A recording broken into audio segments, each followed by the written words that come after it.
साथियों नमस्कार। I welcome you all to this YouTube channel of IAS PCS factory. हम यहाँ पे उन स्टूडेंट्स के लिए बात करेंगे जो 67th और 68th बीपीएससी प्रीलिम्स को क्वालिफाई नहीं कर पाए। आप में से बहुत सारे लोग होंगे जो रिसेंट में जब 68th का रिजल्ट आया तो उसको लेकर के अभी भी शोक मना रहे होंगे, but I think it is time to act now. Government of India ने भी लुकिस्ट को एक्टिस्ट पॉलिसी बना दिया था ना, आप सभी को पता है।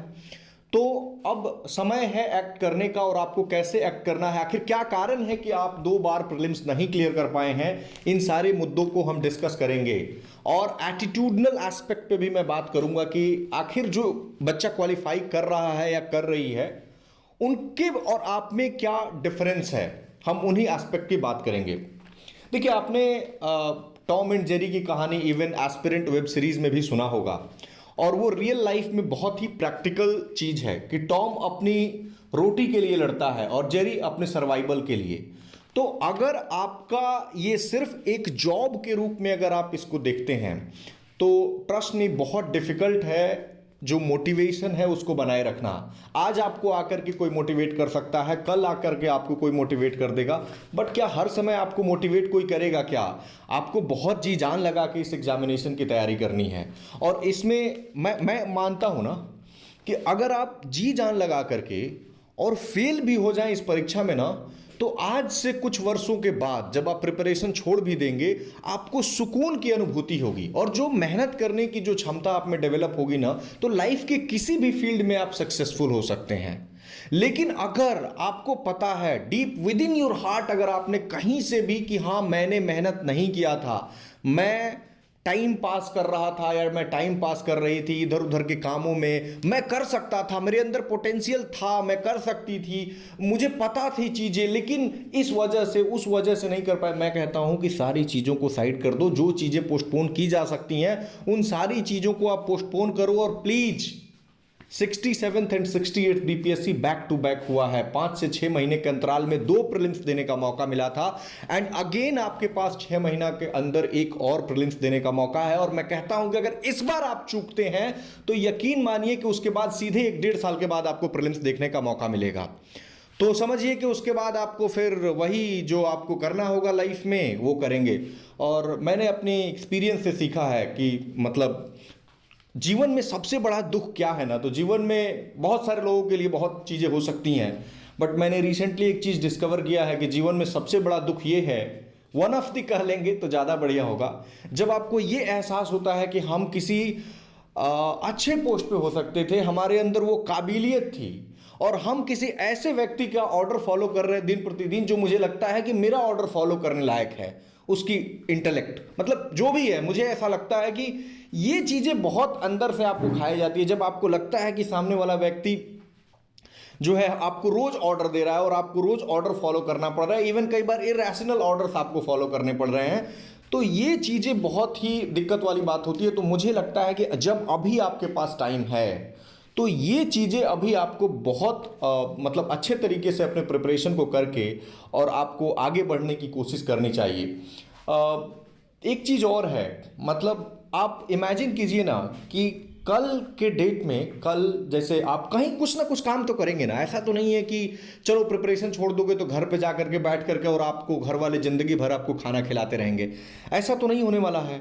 यानी कुछ ना कुछ काम करोगे आप, 10-12 घंटा तो काम करने जा रहे हो, एनी हाउ कितना भी कम काम करोगे 10-12 घंटा आप काम करोगे, तो वो 10-12 घंटा क्यों नहीं अभी आप मेहनत करके और एक अच्छे पोस्ट पे पहुंच जाओ, और फिर आप जो है आपके पास वो अथॉरिटी हो कि आप समाज में जो चेंज लाना चाह सकते हैं वो भी ला सकते हैं, सोसाइटी में आपका जो रिस्पेक्ट है वो भी बना रहे, और रादर देन आप 10-12 घंटा एक मजदूर की जिंदगी अगर आप जीना चाहते हैं तो फिर मजे कीजिए। अभी ये कुछ बातें हैं जो उन लोगों के लिए बहुत ज़रूरी है समझना जो लोग मेहनत नहीं कर रहे हैं, जिनको लगता है कि there must be some external factor जो आए और उनको मोटिवेशन दे और फिर वो तैयारी करेंगे। मैंने एक कविता पढ़ी थी, उस कविता का नाम था पता नहीं क्या था, बट उसमें लाइन था कि सब जाग रहे तू सोता रह, किस्मत को थामे रोता रह। कितना मोटिवेशनल लाइन है कि सब जाग रहे हो बस तू ही सो रहा है। ये खुद को बोलिए ना, खुद ये लाइन लिख करके चिपका लीजिए कहीं, अगर आपको मोटिवेशन नहीं मिले तो। आप नहीं पढ़ रहे हैं इसका मतलब ये नहीं है कि सारा बच्चा सोया हुआ है, हर व्यक्ति मेहनत कर रहा है, और उतने लोग तो जरूर मेहनत कर रहे हैं जितनी नंबर ऑफ वैकेंसीज है। तो मैं यही कहना चाहूँगा कि शोक मनाने का समय खत्म हो गया है। अब आप कॉपी और पेन लीजिए, सीरियसली बैठिए और आप अपनी खुद की स्ट्रेटजी बनाइए। आप लोगों से, मुझसे, किसी और से, किसी को भी आप फॉलो करते हो या किसी टीचर से पर्सनली मिल करके आप अपने उनकी बातें सुनिए और फिर आप अपना स्ट्रेटजी बनाइए और फिर आगे बढ़िए ना। उन कुछ मुद्दों पे मैं धीरे धीरे करके आता हूं कि देखिए, कई लोगों को ऐसा अभी लग रहा होगा कि अच्छा इस बार ये गलती हो गया, इस गलती को अगली बार नहीं दोहराएंगे। ट्रस्ट मी, आपसे अगली बार कुछ और गलती हो जाएगी। मैं कहता हूं ना कि आप उस प्रवृत्ति को डेवलप कीजिए कि लोग कहां कहां गलती कर सकते हैं, वो गलतियां मेरे से भी हो सकती हैं, फिर उन गलतियों को बिफोर हैंड आप करेक्ट कर लीजिए। जैसे चाणक्य ने एक बहुत बड़ी बात कही थी कि यदि आप गलती कर करके अपने जीवन में, यदि आप गलती कर करके सीखते रहेंगे तो जिंदगी छोटी पड़ जाएगी और पूरी लाइफ आप गलती करते रहोगे। तो बेहतर यही है ना कि देखो, कई लोग होंगे जो YouTube पे आके बता रहे होंगे कि मैंने ये गलतियां की, आप प्लीज मत करो। सक्सेसफुल लोग होंगे, वो भी बताएंगे कि मुझे क्यों 4 अटेम्प्ट लग गए, 5 अटेम्प्ट लग गए, तो 3 अटेम्प्ट में क्या गलतियां थी। And please note it down, आप लिखो कि अच्छा इन्होंने ये गलती की, और कॉमन गलतियों को आप फाइंड आउट करो कि अच्छा कौन कौन सी कॉमन गलतियां हैं जो लोग करते हैं। देर इज हाई चांस, मैं बताता हूं कि आप भी वही गलती करोगे। जैसे मैं एक कॉमन एग्जांपल आपको देता हूं, आंसर राइटिंग पार्ट। आप में से लगभग सब लोग जानते हैं कि आंसर राइटिंग करना चाहिए, बट कुछ लोग ऐसे हैं जिनको ये नहीं पता कि शुरू कहां से करना चाहिए। कुछ लोग ऐसे हैं जिनको पता भी है शुरू कहां से करना चाहिए, तो उनको लगता है कि इवैल्यूएट कैसे कराएं। कुछ लोगों को पता भी है इवैल्यूएट अच्छा यहां कराना है, तो उनके पास अफोर्डेबिलिटी की क्राइसिस है। आप समझ पा रहे हैं, बहुत छोटे। और कुछ लोग तो खैर, कुछ लोग क्या, मेजॉरिटी लोग हैं जो जानते हैं कि इंपॉर्टेंट है बट वो करना नहीं चाहते हैं, वो करना नहीं चाहते हैं। तो ये एक बहुत बड़ा फ्लॉ है। तो मैं यही इस बात से कहना चाह रहा था कि देखिए, पता लगाइए कि गलती हो कहाँ रही है, फिर आप उसको लिख लीजिए और उसको बार बार देखते रहिए समय समय पे कि पता लगे कि हाँ यहाँ पे लोग गलती करते हैं और यहाँ पे मैं भी गलती करता हूँ या करती हूँ। फिर आप उस गलती को आप इंप्रूव करने की कोशिश कीजिए। नाउ अब आपको लग रहा होगा कि चलो ये सब बोल बच्चन तो ठीक है, करना क्या है भाई, क्या करें, मतलब अभी हमारा निकल नहीं रहा है, हम क्या करें। गेम क्या है? गेम ये है, सिंपल सा बात है, कोई किताब पढ़ लो, कितना भी डेटा याद कर लो, अगर आपके अंदर एक चीज की कमी है, सिर्फ एक चीज, तो कभी कोई एग्जामिनेशन नहीं निकलने वाला। एग्जामिनेशन तो छोड़ो, जो नॉर्मल डेली लाइफ है ना, उसमें आपको लोग आएंगे, मूर्ख बनाएंगे और अब फिर जाते रहेंगे। वो क्या चीज है? वो बहुत बेसिक चीज है, वो है समझदारी, अंडरस्टैंडिंग। अगर आपने चीजों को अंडरस्टैंडिंग वाली अगर हैबिट आपने नहीं डेवलप की, जैसे इसका मैं उदाहरण देके समझाऊंगा तो ज्यादा क्लियर होगा। जब भी आप किसी एग्जामिनेशन की तैयारी करें, जैसे आपका गोल मान लीजिए अभी जैसे 69th बीपीएससी है, तो ये नहीं कि सबसे पहले आप एनसीईआरटी किताब लेके बैठ गए या सबसे पहले कई लोग तो क्या करते हैं, डायरेक्टली कोचिंग का नोट्स उठा के बैठ जाते हैं। कई लोग तो उससे भी महान हैं, वो क्या करेंगे, डायरेक्टली किसी टॉपर्स का नोट्स या किसी ने कहीं प्रोवाइड कर दिया उसको पढ़े। मैं अपना नोट्स टेलीग्राम पे प्रोवाइड करता हूं, बट मैं बार बार मैं कह देता हूं कि देखो ये आपके काम का नहीं हो सकता है, क्योंकि वो मैंने अपने हिसाब से बनाया था। तो इसीलिए मैं क्या करता हूं कि एक्सप्लेन कर देता हूं उसको, ताकि आपको मैक्सिमम बेनिफिट उससे मिल जाए। बट मैं अगेन कहता हूं, मैं बार बार कहता हूं कि किसी और का नोट्स पढ़ने से बेहतर है कि थोड़ा सा आप गधा मजदूरी करें। कई लोग कहते हैं कि स्मार्ट वर्क करना चाहिए। स्मार्ट वर्क कब करोगे? जब पहले हार्ड वर्क करोगे तब तो स्मार्ट वर्क आएगा ना। जैसे मान लो आपको तैरना नहीं आता है, और मैं जैसे मुझे बहुत अच्छे से तैरना आता है, जैसे नहीं, सच में बता रहा हूं कि मुझे बहुत अच्छे से तैरना आता है, तो अगर मैं आपको कहूं, मैं कितना भी आपको सिखा दूं कि अच्छा ऐसे पहले एक लेफ्ट वाला हाथ को आगे बढ़ाना, फिर राइट वाले को, उसी समय अपना लेग्स की मूवमेंट को भी दिखाना, आप समझ पाओगे क्या? पानी में उतरना पड़ेगा ना। तो जैसे ही आप पानी में उतरोगे, एक बार डूबोगे, फिर कोई ट्रेनर होगा, सिखाएगा, ऐसे नहीं, धीरे धीरे करके आपको खुद ही समझ में आ जाएगा। और जितना देर पानी में आप बिताओगे, ट्रस्ट मी, उतना ही ज्यादा आपको बाद में पता चलेगा कि इवन जो रिवर्स होती हैं उसकी करंट्स होती हैं रिवर्स में, तो करंट्स भी अगर आ जाती हैं तो उसको कैसे आपको डील करना है, वो वहीं से सीखोगे जब आप वहां पे हार्ड वर्क करोगे। तो कोई अगर आके ये कहता है कि smart work is a substitute for hard work, I simply do not believe it. मुझे लगता है कि हार्ड वर्क अगर है तो आप उससे स्मार्ट वर्क सीख जाएंगे। और इस एग्जामिनेशन में जहां सिलेबस अनलिमिटेड है, जीएस का क्या सिलेबस होता है यार, मतलब ओवरऑल हमने एक आइडेंटिफाई किया, बट कोई सिलेबस तो नहीं है ना। तो जब आप हार्डवर्क करते हैं तो ऑटोमेटिकली आप स्मार्ट वर्क को सीखते हैं। नाउ तो ये बात आपको क्लियर हो गई कि सबसे पहले आपको परीक्षा की डिमांड को समझनी है कि बीपीएससी आपसे चाहता क्या है। बीपीएससी में स्टेजेस कौन कौन से हैं। इंटरव्यू का रिक्वायरमेंट अलग है, मेंस का रिक्वायरमेंट अलग है और पीटी का रिक्वायरमेंट अलग है। ये बात अलग है कि ओवरलैपिंग तीनों ही स्टेजेस में है, बट आपका अप्रोच अगर सेम रहा तीनों में ही तो आप फंस जाएंगे। जैसे एक साधारण सा उदाहरण के माध्यम से मैं आपको समझाना चाहता हूं कि मान लीजिए कि आप न्यूज़पेपर उठाते हैं, फ्रंट पेज पे कोई न्यूज़ छपी है कि सेम सेक्स मैरिज के बारे में, जो आजकल न्यूज़ में चल भी रहा है। तो वो same sex marriage is important for interview, same sex marriage is important for mains, लेकिन प्रीलिम्स में सेम सेक्स मैरिज पे क्वेश्चन बने इसका चांस बहुत ही कम होगा। लेकिन वही अभी जैसे राहुल गांधी जी का डिस्क्वालिफिकेशन का मैटर चल रहा है, अगर इसमें प्रीलिम्स में भी क्वेश्चन बन जाए, न्यूज में चल रहा है, तो मैं आश्चर्य नहीं करूंगा, क्योंकि आरपीए एक बहुत बड़ा प्रोविजन है। आरपीए 1950 हो या 1951 हो या फिर कॉन्स्टिट्यूशन में डिफरेंट आर्टिकल्स हैं डिस्क्वालिफिकेशंस को लेकर के, तो अगर उस पर क्वेश्चन बन जाए तो ये कोई आश्चर्य की बात नहीं होगी। यानी this news is important from the perspective of prelims, mains and interview as well, तीनों ही परीक्षाओं के लिए। तो ये समझदारी कब विकसित होगी? जब आप इस चीज को समझेंगे कि किस स्टेज का स्टेज का या स्टेप का क्या रिक्वायरमेंट है, राइट। नाउ उसके बाद आपको क्या करना है, जब एक बार आप समझ गए कि प्रीलिम्स में इस तरह के क्वेश्चन आते हैं, मेंस में इस तरह के क्वेश्चन आते हैं और इंटरव्यू में, ठीक है, मतलब सबसे पहले आपने समझा कि हम क्या बनने जा रहे हैं, यानी हमसे कुछ अपेक्षाएं होंगी ना, जैसे आप सिविल सर्वेंट बनने जा रहे हैं। इसका मतलब है कि आपको ग्राउंड लेवल पे पॉलिसीज को इंप्लीमेंट करना है। ग्राउंड लेवल पे सबसे पहले आप पॉलिसीज जब इंप्लीमेंट करेंगे तो आप सीखेंगे कि पॉलिसीज इंप्लीमेंट करने में ये दिक्कत आती है। तो जाहिर सी बात है वहां गवर्नमेंट की स्कीम्स को इंप्लीमेंट कर रहे होंगे, तो आप यहां से समझ गए कि government schemes are very important. तो आप सीधे अपनी डायरी में लिखिए कि गवर्नमेंट स्कीम से हमसे ये अपेक्षा की जाती है कि जो सिविल सर्विसेज की तैयारी कर रहा है उसको गवर्नमेंट स्कीम पता होना चाहिए। अच्छा, आप काम किसके लिए करने जा रहे हैं? लोगों के लिए काम करने जा रहे हैं। तो आप अपनी डायरी में लिखिए कि जो भी चीजें लोगों को बेनिफिट कर सकती है उन चीजों पे हमें काम करना है, ठीक है। फिर आपको पता चलेगा कि न्यूज़पेपर से आपको पढ़ना क्या है, ठीक है, नाउ, या बुक से भी पढ़ना क्या है। नाउ जब आपने देख लिया, प्रीवियस ईयर क्वेश्चन पेपर देखेंगे तो और भी क्रिस्टल क्लियर हो जाएगा। जब आपने देख लिया तो आपसे मैं कहूंगा कि आप एक रूटीन बनाइए।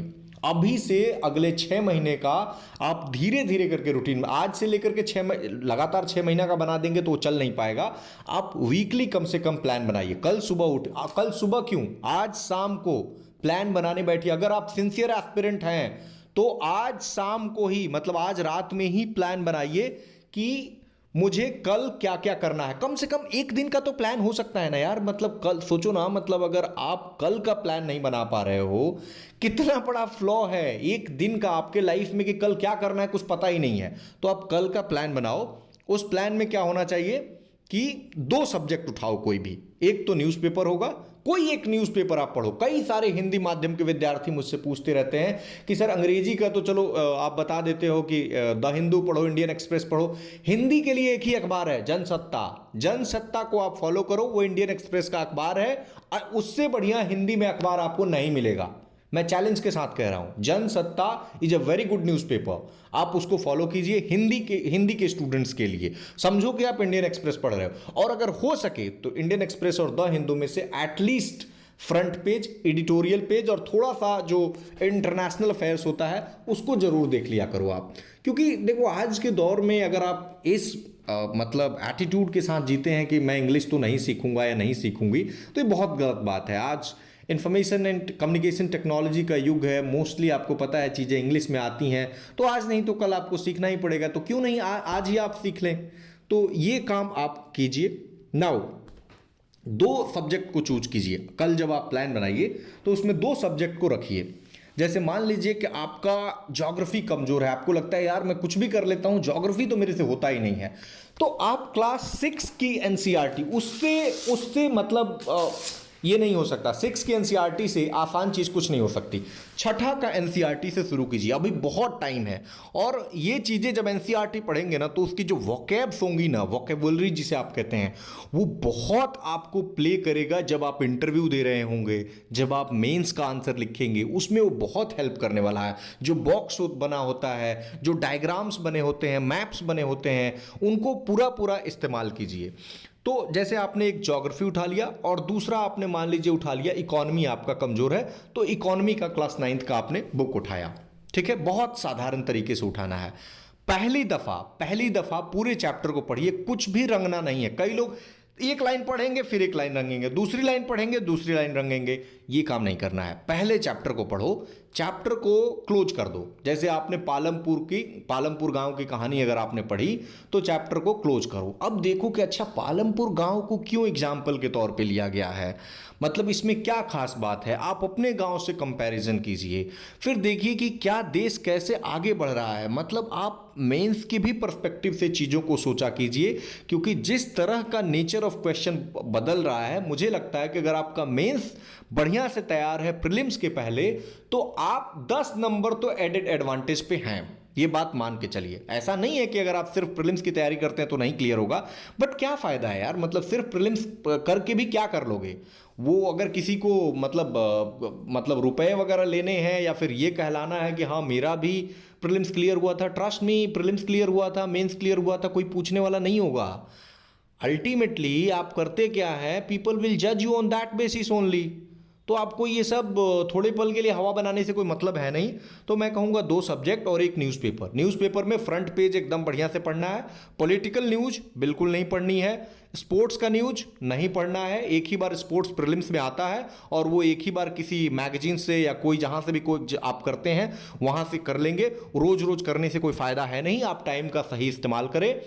और उसके अलावा जो नेशनल और इंटरनेशनल अफेयर्स की न्यूज़ होती हैं उनको सिलेबस याद कीजिए, फिर उसको देखिए, फिर फिट कीजिए कि कौन सा न्यूज़ किस किस टॉपिक में फिट हो सकता है। फिर रोज, मैं कहूँगा रोज कम से कम 2 उत्तर लिखने का कोशिश कीजिए।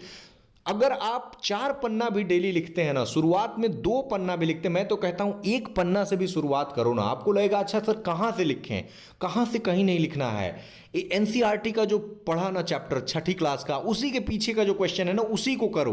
लोग कहते हैं अरे डायरेक्ट एक दिन में कैसे पहुंच जाओगे उस लेवल पे, बेस्ट आंसर लिख दोगे, शुरुआत तो करो ना।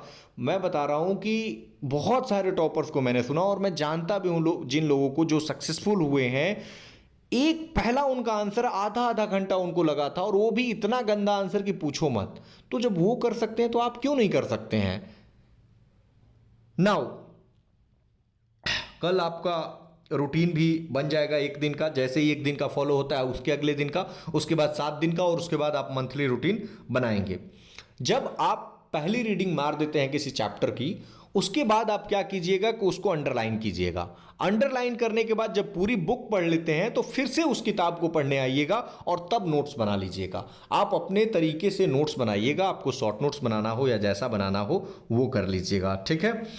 और नोट्स कैसे बनाना होता है, केवल कीवर्ड्स लिखना होता है। मैंने अपना नोट्स टेलीग्राम पे प्रोवाइड किया है, आप उसको देख सकते हैं वहाँ से, ठीक है। और नोट्स में ना ऐसा स्पेस छोड़िए कि कॉन्टिन्यूअस वैल्यू एडिशन किया जा सके 2 चीज़ों का। नंबर 1, एक तो करंट कुछ भी हो रहा है तो वहां पे ऐड कर दो, या फिर दूसरा कुछ अगर कोटेशंस वगैरह कोई बहुत इंपॉर्टेंट मिल जाता है ना तो वो जरूर ऐड करते रहिए। हो कोटेशंस हो सकता है एक बार में आपको कहीं से मिल भी जाए तो आप उसको इंप्लीमेंट नहीं कर पाएंगे, तो रोज रोज कहीं से न्यूज़पेपर से, कहीं कोई मैगजीन से मिलता है तो फिट बैठाते रहिए। जैसे डॉक्टर B.R. अम्बेडकर का कहना है कि I measure the progress of any community by the degree of success the women of that community have achieved. तो इसको यूज कीजिए, कोई भी अगर वुमेन का आंसर लिख रहे हैं। या हिलेरी क्लिंटन का कहना है कि women are the most untapped reservoir of the world, इसको आप यूज कीजिए। तो इस तरह से मतलब आप कोटेशंस वगैरह को, बहुत सारे कोटेशंस हो सकते हैं, तो उनको यूज आप अपने आंसर्स में यूज करेंगे। और थोड़ा सा मैं मेंस पे भी बात कर दे रहा हूँ क्योंकि देखिए अल्टीमेटली आपका लक्ष्य केवल पीटी पास करना तो है नहीं। और जब नोट्स बन जाए तो मैं कहूँगा कि रिवाइज कीजिए। रिवीजन का मैंने मल्टीपल तरीका बताया है, आप पीछे वीडियो जा करके देख सकते हैं। और एक चीज मैं मानता हूं कि देखो यार, एक पत्थर और एक रस्सी को आपने देखा होगा। रस्सी क्या है पत्थर के आगे? कुछ नहीं है। लेकिन आप देखते हैं बार बार अगर रस्सी जाता है, पत्थर में निशान पड़ जाता है। आपने देखा होगा, ऐसा नहीं है कि मैं कोई हवा में बात कर रहा हूं। पत्थर कितना मजबूत होता है, लेकिन एक रस्सी उस पर निशान छोड़ देता है। ऐसा क्यों हो पाता है? ऐसा इसलिए हो पाता है, ये दिखाता है कंसिस्टेंसी, ये दिखाता है पेशेंस, परजिवियरेंस, इसका इंपॉर्टेंस क्या है लाइफ में। तो मैं कहूँगा कि उसी रस्सी पे अगर आप, पत्थर पे अगर आपको निशान डालना है, तो आपको कॉन्टिन्यूअस पढ़ते रहना होगा और कॉन्टिन्यूअस रिवाइज करते रहना होगा। मुझे लगता है कि बहुत सारी चीज़ों पे अभी आपको क्लैरिटी आई होगी। बाकी मुझे जहाँ कहीं भी अगर लगेगा, बाकी जो 68 बीपीएससी के कैंडिडेट्स हैं उनके लिए मैंने टेलीग्राम पे शेयर कर दिया है। डेट आ गया है, 12, 17, 18 आपका मेंस है, और मई में यानी कि अगले ही महीने मेंस है। आप मेंस का प्रिपरेशन पे बहुत सारे वीडियोस ऑलरेडी बना रखा हूँ मैं, आप उनको देखिए। प्लेलिस्ट इनफैक्ट बना हुआ है, उन प्लेलिस्ट में जा करके चीज़ों को रिवाइज कीजिए अगर कोई टॉपिक नहीं मिलता है। और अगर जो कुछ भी करंट में हैपनिंग्स हो रही हैं उनको न्यूज़पेपर से फॉलो कीजिए और आंसर राइटिंग का प्रैक्टिस करते रहिए। धन्यवाद।